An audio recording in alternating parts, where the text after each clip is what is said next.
በአዲስ አበባ ከተማ ባለፉት ቀናት በነዳጅ ማደያዎች አካባቢ የታየው ረጃጅም ሰልፎች የነዳጅ አቅራቢ ኩባንያዎች በፈጠሩት የስርጭት ችግር መከሰቱን የከተማዋ ንግድ ቢሮ አስታወቀም። በከተማዋ ሆን ተብሎ የነዳጅ ስርጭት ችግር እንዲፈጠር በሚያደርጉ አካላት ላይም እርምጃ እንደሚወስድ የቢሮ ኃላፊ ወይዘሮ ሀይባ ሲራጅ ከኤምኤን ጋር ባደረጉት ቆይታ ተናግረዋል። እጥረቱ ላይ ኩባንያዎቹ አምነዋል። እጥረቶች እንዳለ ግን ምንድነው እጥረቱን የፈጠረው? መንግስት ነው ያላቀረበው ወይስ ኩባንያዎቹ ናቸው ያላስገቡት የሚለው ላይ ነው ትልቁ ነጥብ። መንግስት አቅርቧል። እዚህ ላይ ምንም አይነት ብይታ አልነበረም። መንግስት ማቅረብ ያለበትን አቅርቧል የሚለው ላይ ተስማምተናል ማለት ነው። ካቀረበ በኋላ ኩባንያዎቹ አዲስ አበባ መግባት ያለባቸውን ነዳጅ አስገብተዋል ወይ የሚለው ጋር ስንመጣ ደግሞ በእንትን ብቻ ሳይሆን በዳታ አስደግፈን አነሳንላቸው። አንዱ ኦይል ሊቢያ ነው።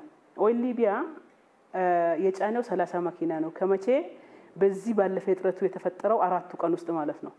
መግባት የነበረበት ከጫነው 50% አዲስ አበባ ነው የሚያራግፈውና 15 መኪና ነው ማስገባት የነበረበት 9 መኪና ነው ያስገባ። ቶታልን ስትወስድ 24 መኪና ነው የጫነው 12ቱ አዲስ አበባ መግባት ነበረበት ግን 7 ብቻ ነው ያስገባው። ኖክም ስትወስድ 43 መኪና ነው የጫነው ተሳቢ ማለት ነው። 43 ተሳቢ ውስጥ 21ን ብቻ 21 ነው አዲስ አበባ መግባት የነበረበት 10ን ነው ያስገባ። እንደዚሁ የተባበሩትን ስናየው 11 ነው የጫነ 6 አካባቢ ወደ አዲስ አበባ ማስገባት አለበት 1 ብቻ ነው ያስገባ። እነዚህ ሲደመሩ 54 ተሳቢዎች አዲስ አበባ መግባት የነበረባቸው አልገቡም ማለት ነው። ነዳጁ ግን ተጭኖ መጥቷል። ለክልሎች ለብራንች ክልል ብራንቾቻቸው ነው እንጂ የሰጡት አዲስ አበባ መግባት የነበረበትን ቁጥር ባለማስገባታቸው እጥረቱ እንዲፈጠር መንስኤ ሆነዋል ማለት ነው። ስለዚህ ኩባንያዎቹ ችግሩን የጋራ ከነሱ ጋር የማድረግ ነው የመጀመሪያው የዛሬው ነበረውና እሱን የጋራ አድርገናል። ችግሮቹ መንግስት ማቅረብ አቅም ወይ ደግሞ አለማቅረቡ ሳይሆን ኩባንያዎቹ ማስገባት ያለባቸውን ቁጥር በአዲስ አበባ አለማስገባታቸው ነው የሚለው ላይ ተስማምተናል ማለት ነው። የነዳጅ ማደያዎች የነዳጅ ፍላጎት ልክ ለኩባንያዎች ያቀረቡ ሲሆን ኩባንያዎቹ ግን በተቃራኒው ለነዳጅ ድርጅት በስርዓቱ አለማቅረብ ታይቷል ነው ያሉት። ኩባንያዎቹ ጋር የመንግስትን አቅጣጫ እስካለመቀበል የሚደርሱ ችግሮችም እንደተስተዋሉ አክለው ተናግረዋል።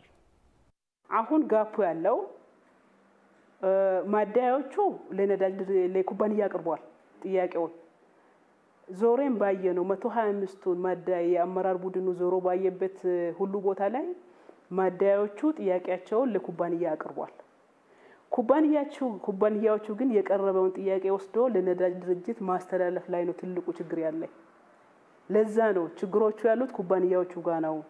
ኢቭን መንግስት በአጭር ጊዜ ውስጥ ችግሩ መፈታት አለበት ብሎ ያረጋው ራሱ መተግበር ላይ እግር መጎተት አለ። እሱ ነው የዛሬ ግምገማ ላይም አንዱ ጎላ ብሎ የወጣው። የነዳጅ ኩባንያዎቹ በፈጠሩት የስርጭት ችግር ባለፉት ቀናት ከሚፈለገው ናፍጣ 20 በመቶ ብቻ አዲስ አበባ የገባ ሲሆን አሁን ላይ 65 በመቶ መድረሱንም ጠቅሰዋል። በሚቀጥሉት 2 ቀናት ደግሞ የሚፈለገውን የነዳጅ መጠን በማስገባት ችግሩን ሙሉ በሙሉ ለመቅረፍ እየተሰራ ነው ብለዋል።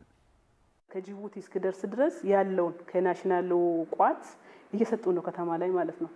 የዛን ቀን እጥረቱ የተፈጠረ ቀን 20% አካባቢ የነበረው ናፍጣ ዛሬ 65% አካባቢ ነው እና ሙሉ በሙሉ ችግሩን ፈቶ ለመውጣት በዚህ የሚቀጥሉ 2 ቀን ውስጥ 100% አዲስ አበባ የምትፈልገውን አቅርቦት ለማቅረብ ርብርብ እያደረገ ነው ፌደራል ንግድ ሚኒስቴርም ነዳጅና ኤነርጂ ባለስልጣንም ድርጅቱም አዲስ አበባ ንግድ ቢሮ። ጥሩ ነገሩ አሁን ያለው ሁሉም ተቀናጅቶ ነው ችግሩን ለመፍታት እየሄደ ያለውና ይፈታል የሚለውን ለማንሳት ነው። በሚቀጥሉት ጊዜያት ተመሳሳይ ችግሮች እንዳይከሰቱ የቁጥጥር ስራውን ለማጥበቅና እርምጃ ለመውሰድ እንደሚሰራም ገልጸዋል ሲል የባልደረባችን አሸናፊ በላይ ዘገባ ያመለክታል። ለዚህም በቅርቡ የወጣው የነዳጅ ግብይት አዋጅና የንግድና ቀጠናዊ ትስስር ሚኒስቴር ለቁጥጥሩ የሰጠው ፈቃድ አጋዥ መሆኑንም አንስተዋል። አንድ ጥሩ ነገር ንግድ ሚኒስቴር ፕሪቪሌጅ የሰጠን ከዚህ በፊት አዲስ አበባ ላይ የሚመጡትን ነዳጆችን ነው እንዳልከው ምን ቆጣጥረው መድረኩ ላይ ሲስተዋል የነበረው። አሁን ግን ስልጣኑን ዴሊጌት አድርጎልናል ንግድ ሚኒስቴር ማለት ነው። ምንድነው ፕሪቪሌጅ ሰጡን። አዲስ አበባ ምን ያህል ሊትር ናፍጣ ነው የምትፈልገው፣ ቤንዚን ነው የምትፈልገው፣ ማደያዎቹ አዟል ወይ፣ ኩባንያው ወደ ነዳጅ ድርጅት ልኳል ወይ፣ ነዳጅ ድርጅቱ ደግሞ ወደ ጅቡቲ ለአስተላልፎላቸዋል ወይ፣ ከጅቡቲ ተጭኗል ወይ፣ መኪናችን የቱ ጋር ነው ያለው፣ የተጫነው ደግሞ መጥቶ ተራግፏል ወይ የሚለውን ኢንድ ቱ ኢንድ እንድንከታተል ነው ስልጣን የሰጡን። አንድ እሱ ይሄ ትልቅ ነገር ነው። ከዚህ በፊት የመጣውን ብቻ ነው የምንቆጣጠረው እንጂ ኢንድ ቱ ኢንድ የት ነው ያለ፣ መቼ ነው እጥረት የሚከሰተው፣ አስቀድመን ምን ያህል ጨምረን ነው መጫን ያለብን የሚለውን እንደዚህ አይነት አውቀን አይደለም ስንመራ የነበረው። አንዱ እሱን ንግድ ሚኒስቴሩ ክቡር ሚኒስቴሩ ፈቶልናል፣ ፕሪቪሌጁን ሰጥቶናል ማለት ነው። ሁለተኛ አዋጁ በጣም ትልቅ አቅም ነው የሚሰጠን። አዋጁ ከዚህ በፊት ማድረግ የምንችለው ይሄንን ጥፋት ያጠፋውን ያላስገባውን ወይ ደግሞ ኮንትሮባንድ የሸጠውን ስናገኘው ማደያውን ለአንድ ወር ማሸግ ነው የኛ ስልጣን የነበረችው። አሁን ግን በብር ቅጣት እስከ 500,000 በእስር ደግሞ ከ5 ዓመት እስከ 7 ዓመት የሚያስቀጣ አቅም ነው የሰጠን ማለት ነው። ህግ ማስከበሩን በጣም ትልቅ ስልጣን ነው ይሄ ስልጣን ተሰጥቶናል ለክልሎች ንግድ ቢሮም ለከተማ አስተዳደሩም ማለት ነው። ይሄንን ትግበራ ስንጀምር ብዙ ነገሮች መልክ ይዛሉ ብለን ነው የምናስበውና በሰፊው በረጅሙ ወይ ደግሞ በአጭር ጊዜ ብቻ ሳይሆን ለረጅም ጊዜም ለመፍታት ትልቅ አቅም ነው የሚሆነው።